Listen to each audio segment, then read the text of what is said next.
పాకిస్తాన్ మధ్య యుద్ధ విరమణ శాంతి చర్చలకు స్వాగతం పలుకుతా ఉన్నాం.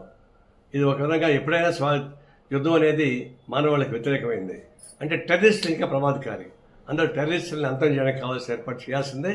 అది రేపు బయలేటర్ డిస్కషన్లో కూడా పాకిస్తాన్ భారతదేశ మధ్య చర్చల్లో కూడా ఎవరైతే పహల్గామ్లో దాడికి ప్లాన్ చేశారో ఆ టెర్రరిస్ట్ని వెనక్కి తీసుకురావాలా.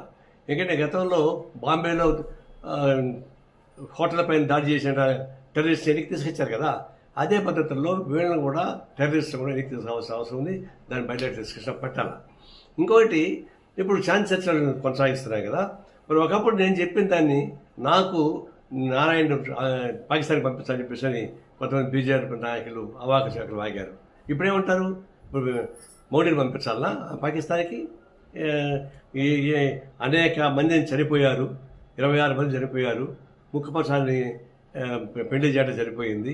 అంత బాధపడిన వాళ్ళకంతా కాంపన్సేషన్ ఎవరు ఇస్తారు, వాటిపైన ఎవరు బాధ్యత ఇస్తారు? మరి అవన్నీ లేకుండా ఎందుకు సీజ్ ఫైర్ అయ్యారు? ఎందుకు పీఓకి ఎందుకు ఆక్రమించుకోవడం వదిలేసి చేశారు? ఇవన్నీ చూసినప్పుడు మీరు టాక్టిఫుల్గా భారతదేశం అడ్డం పెట్టుకొని చేసే వ్యాపారం తప్పకుండా నాకేం కనపడలేదు. సిన్సియర్గా మేము టెర్రరిస్ట్ పైన దాడి చేయమని గట్టిగా చెప్పిన దానికి మమ్మల్ని అపార్థం చేసుకుంటారా? మేము తీవ్రంగా నిరసిస్తున్నాం. ఈ శాంతి చర్చను స్వాగతిస్తా ఉన్నాం.